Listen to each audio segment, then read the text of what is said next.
stand searching for items hiding in the back of your drawer? Watch this video to see what it takes to convert factory drawers to fully extendable slides that allow you to smoothly open and close your drawer.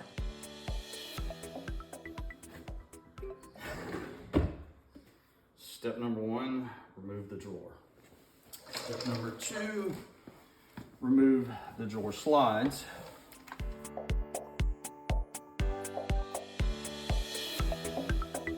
Look in the very back, or so we can get some more light in there. There's some brackets that are on the back wall.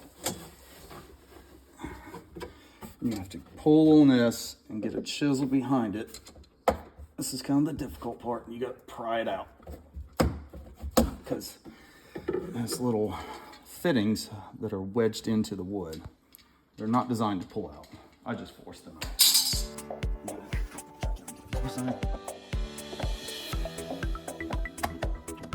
Just like that. Open the package of the new drawer slides. Remove the drawer rail. So it slides out. You got a little button here and you gotta press that in and that slides out. That's the drawer.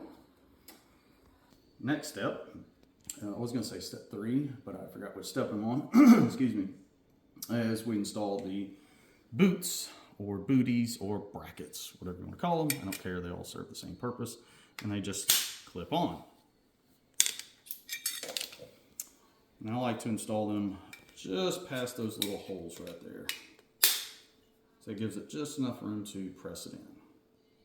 The next step is to attach these to the cabinet. So you can see your first hole, that's exactly where you want to line that up. You want the edge of this drawer slide here to be flush with the face of the cabinet. The bottom of the drawer slide sitting down on the bottom of this. It's quite difficult to reach that first hole. You've got to slide this to the correct position.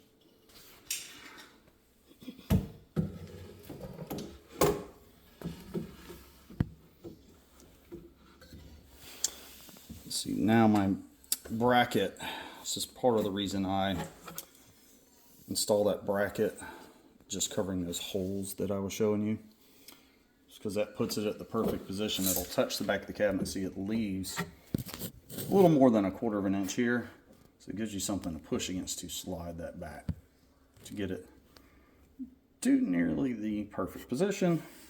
And you install said screw, make sure the drawer clears it, and do the same for the other side.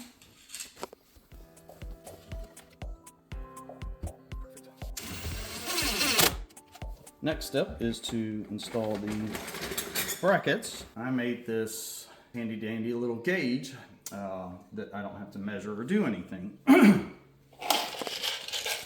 What I've done is I've measured from this bracket, which you can see there's one up here, this egg bracket corner piece, specifically in the front down to the very top edge of this, and also the width from this face here to this panel. And that's what gave me my dimensions from the top down to the top of the drawer slide, and also from the wall of the cabinet over to the drawer slide. So you simply slide that on like that, push it up and over, and insert the screw.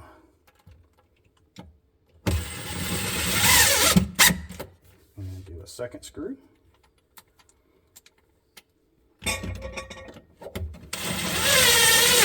That one's officially mounted. Now this middle one, this one's a little trickier because we don't have the no dividing panel to put the bracket on. As I'm measuring from this interior panel over to the face of this cabinet, which is exactly 18 7/8 of an inch. So I go to the very back of the cabinet. I should have done this before I put this bracket in here. And I mark out 18 15/16, a 1/16 of an inch larger. I take my handy dandy wood bracket, there it is. And so I set my wood bracket right on top of that. And I'm feeling, there we go, for the top edge to line up perfectly. And then I look for my mark, bring it right on over to about there. You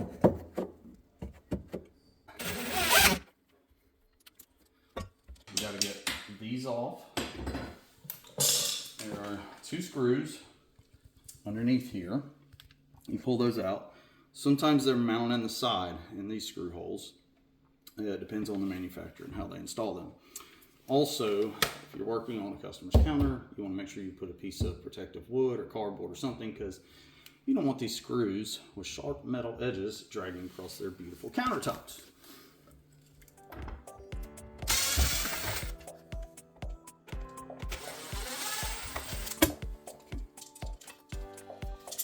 Remove and throw away. Now, if you look at the construction of this, you can see how the bottom board is just, or excuse me, the sideboard is basically sitting on top of the bottom board. So that drawer slide we just removed has a lip that supports the entire thing. It doesn't allow that board to come over or down, and it gives it more strength. We've taken that strength away, so we've got to add it back and put the screws back in there. Unfortunately, this manufacturer, for some reason, has an extra hole there. But I will use this hole as well. And that's all you need.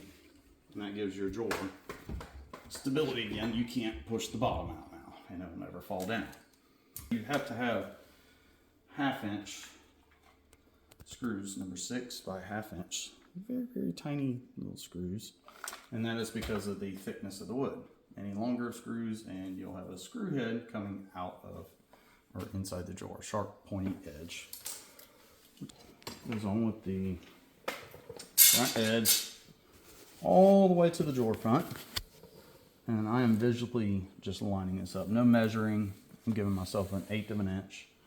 And that's a clearance that I determined earlier. Be very careful with these screws. Do not over tighten them. Just pull up snug and tight. Screw there.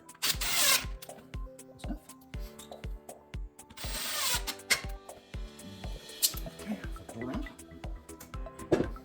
Yes.